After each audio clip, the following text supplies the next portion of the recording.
This channel does not promote any violent, harmful, or illegal activities. All content provided by this channel is meant for an educational purpose only. Top quality और consistent performance के लिए सिर्फ silver pumps नाम याद रखना। আজকে এই মুহূর্তে যে খবরে নজর রাখবো তা অত্যন্ত গুরুত্বপূর্ণ, কারণ আমাদের রাজ্যে যেন বারবার গোলাগুলি চলা তন্নিষ্ঠা একেবারে খুব সাধারণ বিষয় হয়ে দাঁড়িয়েছে। ভাঙড়ের ছবি এই মুহূর্তে দেখাবো আপনাদের। ভাঙড়ে ফের গুলি চললো, টাকা ছিনতাই করে ব্যবসায়ীকে গুলি করে চম্পট দিল দুষ্কৃতীরা। কথা বলবো আমাদের সহকর্মী সত্যজিৎ এই মুহূর্তে রয়েছেন আমাদের সঙ্গে। সত্যজিৎ, ভাঙড়ের ছবি, আবার গুলি চালানোর ছবি।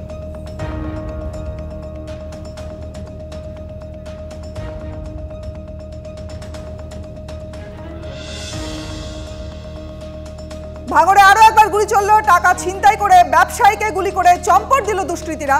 গতকাল গভীর রাতের ঘটনা। গভীর রাতে উত্তর কাশীপুর থানা এলাকায় বেলেদানায় সবজি ব্যবসায়ীকে লক্ষ্য করে গুলি চালানো হলো। গুলিবিদ্ধ ব্যবসায়ী তিনি আরজিকর হাসপাতালে বর্তমানে ভর্তি রয়েছেন এবং গতকাল রাত 1টার ঘটনা। রাত 1টা নাগাদ এই ঘটনা ঘটে। গাবতলা বাজারে সবজি কিনতে যাচ্ছিলেন সেই সবজি বিক্রেতা। সত্যজিতের সঙ্গে কথা বলবো। সত্যজিৎ, যে কথা বলছিলাম যে ভাঙড়ে গুলি চালানো মানে গোলাগুলি একেবারে এই রাজ্যে খুব সাধারণ ঘটনা হয়ে দাঁড়িয়েছে এবং ভাঙড়ে আরো একবার গুলি চললো, একজন সবজি বিক্রেতা তাকে গুলি করা হলো। একেবারেই তাই। ভোর রাতে যখন ওই সবজি বিক্রেতা সবজি ব্যবসায়ী যখন সে এলাকার একটি মার্কেট থেকে সবজি কিনে ব্যবসা করতে যাবে বলে বেরিয়েছিলেন, সেই সময় তাকে হঠাৎই একটা সাদা স্কুটি করে এসে তার উপরে আক্রমণ, হামলা, তার থেকে 16,000 টাকা ছিনতাই এবং পরবর্তীতে তাকে গুলি চালানো হয়। বাম হাতে তার গুলি লাগে, আরজি করে তার চিকিৎসা চলছে। ঘটনাস্থলে পোলেরহাট এবং উত্তর কাশীপুর থানার পুলিশ এসে এলাকার সাধারণ মানুষের সঙ্গে কথা বলে এবং সিসিটিভি ফুটেজ উদ্ধার করে তারা ঘটনার পূর্ণাঙ্গ তদন্ত শুরু করেছে। একেবারে অনেক ধন্যবাদ সত্যজিৎ তোমাকে। দেখুন, রাজ্যে বারবার গুলি চালানোর ঘটনা একের পর এক সামনে এসেছে। আমরা প্রত্যেকটা ঘটনা সামনে রেখেছি এবং প্রত্যেকটা ঘটনায় কিন্তু দেখা গেছে যথেষ্ট উদ্বেগজনক। কোথাও দেখা গেছে যে গুলি চলেছে, ইংরেজ বাজারের গুলি চলার ছবি এবং পরপর 6টা ছবি আপনাদেরকে এই মুহূর্তে দেখাচ্ছি। কোথাও গোষ্ঠীদ্বন্দ্বের জন্য গুলি চলেছে। বজবজ, ভাঙড়, শিউরি, ইংরেজ বাজার, কালিয়াচক, কোনো জায়গা বাদ যাচ্ছে না। কোথাও ফুটবল, ভলিবল খেলা টুর্নামেন্ট, সেই টুর্নামেন্টে আনন্দের জন্য, উল্লাসের জন্য গুলি চালানো হচ্ছে। কোথাও আবার গোষ্ঠীদ্বন্দ্বের জন্য গুলি চলছে। আর এবার ভাঙড়ের ছবি, সেই ছবি সামনে আসছে। সেই ছবিতে দেখা যাচ্ছে টাকা ছিনতাই করে ব্যবসায়ীকে গুলি করে চম্পট দিল দুষ্কৃতীরা। প্রাক্তন পুলিশ কর্তা অরিন্দম আচার্য রয়েছেন এই মুহূর্তে আমাদের সঙ্গে। অরিন্দম বাবু, টিভি9 বাংলা আপনাকে স্বাগত। দেখুন, স্বাগত আপনাকে জানাচ্ছি ঠিকই, কিন্তু পাশাপাশি এই ছবিটাও আপনাকে দেখাতে হচ্ছে, কারণ ভাঙড়ে আবার গুলি চললো। একের পর এক রাজ্যে গুলি চালানোর ঘটনা। এবার মাত্র 16,000 টাকার জন্য গুলি চালিয়ে দেওয়া হলো। দেখুন, প্রথম কথা আপনারা জানেন যে ভাঙড়টা কিন্তু আজকে সাধারণ মানুষের নিরাপত্তা মানে question of security and safety প্রশ্নে আজকে 6 থেকে 7খানা থানা বাইফার্কেটিং করে করা হয়েছে।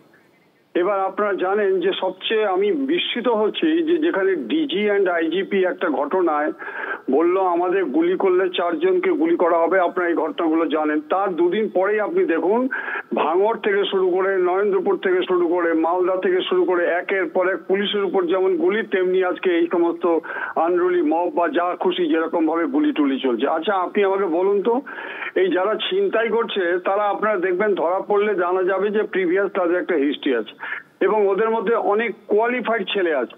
আমি আপনাদেরকে একটা প্রশ্ন করতে চাচ্ছি, এই শিল্প মেলা গত 6 তারিখে হলো, 4 লক্ষ কোটি টাকার নাকি লগ্নি। আপনাদের কি মনে আছে বাণিজ্য মেলা 2022-এ 3,42,000 টাকার 375 কোটি টাকা লগ্নি এবং লগ্নি করবেন শিল্পপতিরা বলার সত্ত্বেও 137টি মৌ স্বাক্ষর হয়েছিল। 2023 থেকে মানে 21/11/2023 থেকে 22 দুদিন হচ্ছে 3,76,288 কোটি টাকার লগ্নি প্রস্তাব, 188টা মৌ স্বাক্ষর হয়েছিল। আর এবার তো দেখছেন কি হয়েছে। আপনি আমাকে বলুন, মিস্টার মুকেশ আম্বানি আজকে হোল ওয়ার্ল্ডকে জানিয়ে দিল যে ওয়েস্ট বেঙ্গলে নাকি 1 লক্ষ লোকের চাকরি হয়েছে। আপনি বলতে পারেন ম্যাডাম, এই যে ছেলেগুলো, এদের মধ্যে আপনি দেখবেন বিভিন্ন জায়গায় আপনি দেখবেন শিক্ষিত বেকার ছেলে পাগল হয়ে অর্থ উপার্জনের জন্য আজকে এই সমস্ত কাজে নিয়োজিত হয়ে গেছে। বক্তব্য একেবারে পরিষ্কার। আরো একটা বিষয়, আপনার গুরুত্বপূর্ণ মতামত আমরা নেব, আপনি আমাদের সঙ্গে থাকুন। আর এই মুহূর্তে সবজি বিক্রেতা যাকে গুলি করা হয়েছে তার স্ত্রী কি বলছেন আপনাদের শোনাবো। শত্রুতা ছিল এর আগে বা কেউ? শত্রু তো অনেক আছে, কার নাম করবো আপনাদের? সবজি ব্যবসা করে? হ্যাঁ।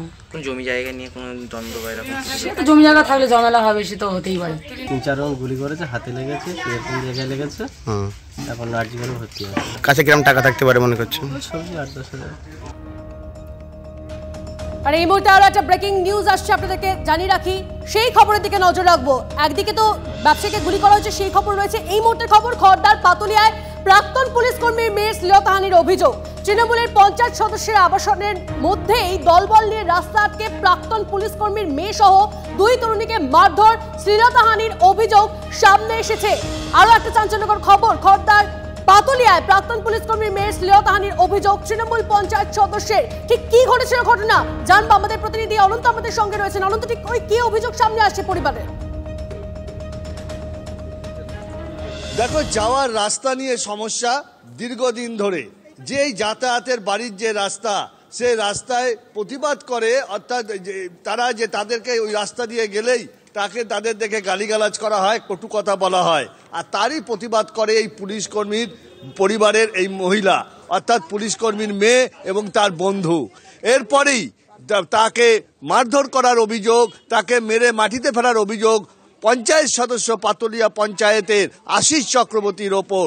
আশিস চক্রবর্তী এই অভিযোগ অস্বীকার করেছে, তবে থানায় অভিযোগ দায়ের হওয়া সত্ত্বেও এখনো পর্যন্ত আশিস চক্রবর্তীকে পুলিশ এখনো কোনো জেরা করেনি বা তাদের থানায় ডাকেনি। সেটা নিয়েও প্রশ্ন উঠেছে যে যেখানে শ্লীলতাহানির অভিযোগ উঠল, সেখানে মহিলা গিয়ে সে অভিযোগ করছে, তারপরে কেন অধরা, তারপরে কেন শুধু জিজ্ঞাসাবাদের জন্য কেন ডাকা হলো না ওই প্রভাবশালী পঞ্চায়েত সদস্য? এটাই তো সবথেকে বড় প্রশ্ন। অবশ্যই তুমি আমাদের সঙ্গে থাকো, এবং আক্রান্ত এবং পরিবারের সদস্য কি বলছেন তাদের কথা, তাদের বক্তব্য আমাদের কাছে এসে পৌঁছেছে, শোনাই আগে আপনাদের। আবাসনের তারা মহিলারা এসে আমাদের উপর চড়াও হয়। হ্যাঁ, আমার ফোন, কারণ নাম বলেনি। ফার্স্ট অফ অল উনি আমাকে একটা থাপ্পড় মারে সবার আগে, কথা বলতে মুখে কথা হতে। তারপর মেরে আমি যখন পড়ে যাই, আমার থেকে বলে ফোনটা কেড়ে নে, গাড়ির চাবি কেড়ে নে, এদের কোনোভাবে যেতে দিবি না। আমি তখন আমার যে দিদি ছিল, আমি বলে আমি থানায় চল, এখনই ডায়েরি করব। ওরা বলছে কোনোভাবে এদের থানায় যেতে দিবি না, ওদের ফোন কার, গাড়ির চাবি কার, ওদের এখান থেকে বেরোতে দিবি না। আমার বাড়িতে এসে চড়াও হয়েছিল, প্লাস আমার বাড়িতে থ্রেট করে গেছে। এই রাস্তা দিয়ে আমার মাকে এসে বলে গেছে এই রাস্তা দিয়ে যেতে দেবেন, এই রাস্তা অ্যাভয়েড করতে বলবেন আপনার মেয়েদের, এই রাস্তা দিয়ে যেতে দেবো না। আশিস চক্রবর্তী নিজে এসে আমার বাড়িতে আমার মাকে, আরও 3 জন সাথে ছিল, তাদের আমি চিনি না, ওনাদেরই দলবল। ভিডিওর সত্যতা একটু আগে যাচাই করতে হবে যে আদৌ কি গালিগালাজ বা মারধর করা হয়েছে, আদৌ সেটা হয়নি। ওরা নিজেরাই একটু অসুস্থ অবস্থায় ছিল। আমি মহিলা তো, বেশি বলে ওদেরও মান সম্মান আমি নষ্ট করতে চাই না বা করতে চাই না। তো আপনারা একটু খবর নেবেন, ব্যাকগ্রাউন্ডটা একটু খবর নেবেন। এই মেয়েগুলোকে রাত্রি 12টার পরে কোথায় দেখতে পাওয়া যায়, আপনারা একটু খবর নিলে পাবেন যে এরা কোথায় কোথায় বসবাস করে, গিয়ে আড্ডা মারে বা কি করে।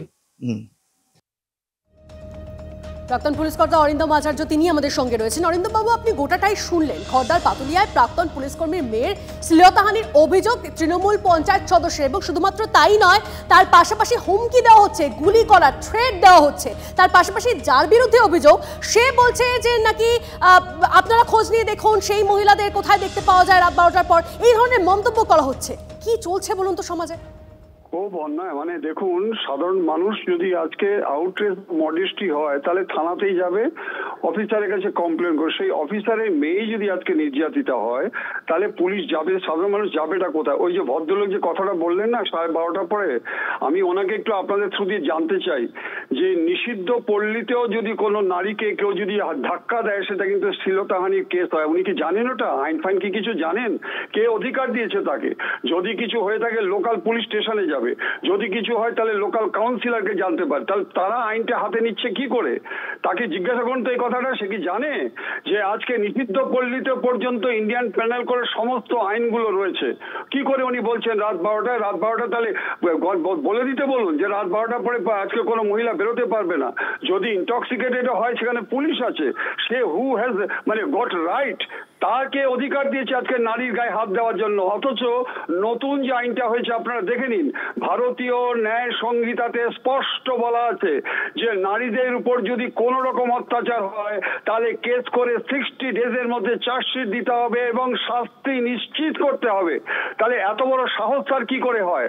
অতএব এই ক্ষেত্রে আমার মনে হচ্ছে এক সংখ্যক উচ্ছৃঙ্খল যুবক যেভাবে আজকে নারীদের উপর অত্যাচার থেকে শুরু করে লুটতরাজ থেকে শুরু করে আজকে যে সন্ত্রাসের বাতাবরণ একটা সৃষ্টি করেছে, এদেরকে আজকে কিন্তু প্রিভেন্ট করার দায়িত্ব প্রশাসনের।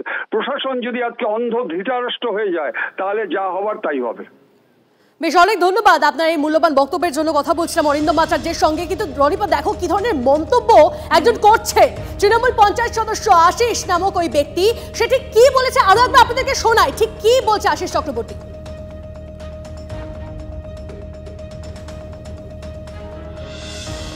ভিডিওর সত্যতা একটু আগে যাচাই করতে হবে যে আদৌ কি গালিগালাজ বা মারধর করা হয়েছে। আদৌ সেটা হয়নি, ওরা নিজেরাই একটু অসুস্থ অবস্থায় ছিল। আমি মহিলা তো বেশি বলে ওদেরও মান সম্মান আমি নষ্ট করতে চাই না বা করতে চাই না। তো আপনারা একটু খবর নেবেন, ব্যাকগ্রাউন্ডটা একটু খবর নেবেন। এই মেয়েগুলোকে রাত্রির 12টার পরে কোথায় দেখতে পাওয়া যায় আপনারা একটু খবর নিলে পাবেন যে এরা কোথায় কোথায় বসবাস করে, গিয়ে আড্ডা মারে বা কি করে। আশিস চক্রবর্তী তৃণমূল পঞ্চায়েত সদস্য, সে বলছে মান সম্মান তাদের নষ্ট করতে চায় না, কিন্তু তারপরেই মন্তব্য করছে আমাদের মিডিয়ার সামনে, বলছে যে মিডিয়াকে খবর নিতে যে সেই মহিলাদের কোথায় দেখা যায় রাত 12টার পর। এই কথা, এই ভাষা কি তাকে মানায়? সেই বিষয়টা নিয়ে আমরা কথা বলছিলাম প্রাক্তন পুলিশ কর্তা অরিন্দম আচার্যের সঙ্গে, এবং তিনি যা মন্তব্য করলেন সেটা করলেন। এবং আপনাদেরকে ঘটনাটা আরো একবার জানিয়ে রাখি, ব্যাকগ্রাউন্ডটা জানিয়ে রাখি এই মন্তব্যের। খড়দার পাতুলিয়ায় প্রাক্তন পুলিশ কর্মীর মেয়ের শ্লীলতাহানির অভিযোগ। তৃণমূল পঞ্চায়েত সদস্য অর্থাৎ যে এই কথাগুলো বলছিল তার বিরুদ্ধেই অভিযোগ সামনে এসেছে।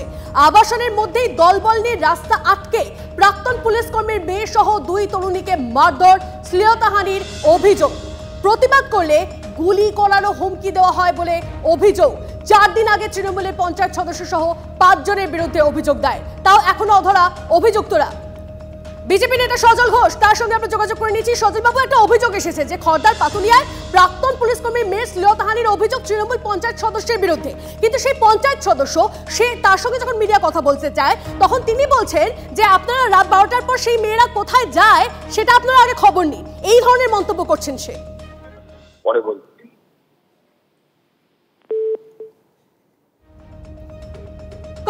কথা বলার চেষ্টা করছি আমরা সজল ঘোষের সঙ্গে। আবাসনের মধ্যেই দলবল নিয়ে রাস্তা আটকে প্রাক্তন পুলিশ কর্মীর মেয়ে সহ 2 তরুণীকে মারধর, শ্লীলতাহানির অভিযোগ। যদিও এই ঘটনায় ইতিমধ্যেই প্রশ্ন একাধিক।